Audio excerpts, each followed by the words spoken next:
Ladies and gentlemen, today I would like to talk about something we discussed very early on in our course. That's kindness. Right now, I see a lot of the opposite. Too much evil, and even though I tend to be an optimist, in fact, I think there's more good guys than bad guys out there. However, social media and the news nowadays tends to keep me depressed. I see a lot of selfishness. I see a lot of crime rates that scare me, especially when suicide and murders are going up because of the pandemic. Furthermore, the World Bank, a global partnership of 5 institutions that are seeking to end poverty, states that in 2015, 10.1% of the population was in extreme poverty. I also see that the news contains a lot of lack of professionalism. I see a lot of name calling. Many issues are emerging right now with limited solutions, but all this name calling and a lot of battering isn't going to help our great cause. Worst of all, we can't seem to agree on the solutions we have at hand. Civil conversations tend to be a rarity nowadays. I know all this evil I'm explaining seems broad, but I want to be specific in how we can mitigate the evil in the world. It all begins with us. Actually, it's going to be really impossible and daunting to embark on this challenge I provide with you guys, but I hope to inspire each and every one of you not to only commit an act of kindness, but also transpire into a new lifestyle of extreme kindness. We have to help ourselves first. Don't get me wrong, self-care should be our highest priority, but kindness should climb up to that ladder of priorities. Right now, we can all come together and see the good in the world and hop on it. We can amplify the acts of kindness that other people are doing and inspire others to continue doing. When there's someone struggling, we can help and let them join in our army of good. Next, I envision a society of optimists for the future and are willing to put in the hard work and change for our current circumstances with a smile on their faces. Peacemakers are not just for war times, they also need to be involved during these personal conflicts we have.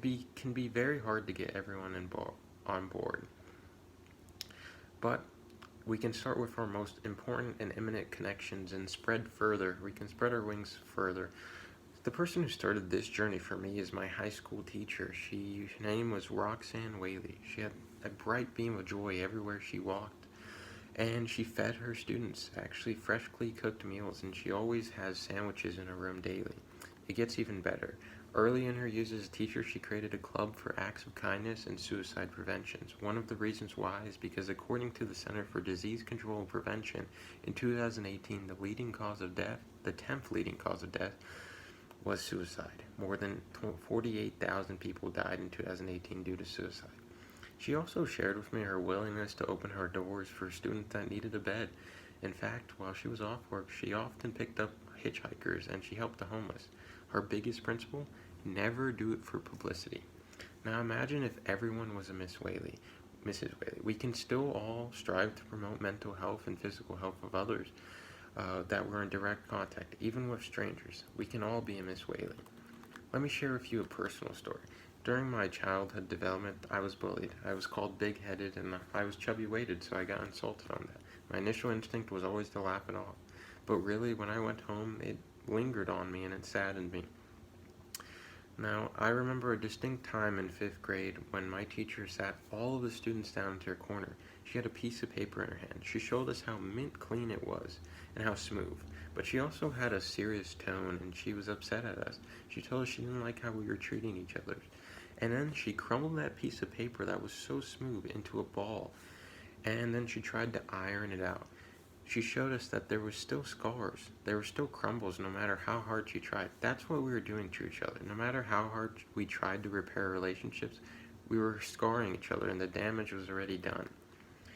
Now, I had thought my bullying days was over, but as I got more civically engaged in college, I realized that while I campaigned for candidates, I had many people curse at me and shut their doors on me. I also, while I discussed with my friends my political views, I was disowned, and while I posted on social media the work I was doing, I lost much of my followers. It hurts me knowing this reality. It truly saddens me. But I can't sit here and cry about it because it's not the person I am. We can't give up hope. To enact positive change, there's going to be a lot of hurdles, and it's going to be a mission of peace we must embark on. You simply have to see the evil and evaluate how it prevents good and leaves people behind. What keeps me motivated is knowing that whatever I do how much I try, it's never going to be enough. So we all have to do it. We all have to embark on this journey. In a 2005 men's issue of Visions Journal, Brad Bennett wrote a personal anecdote. He shared that through his extreme kindness, he was able to double dip. He was able to have fun adventures and great stories to tell while helping bring people up. And with that, I share with you this, and I hope you can join me. Thank you.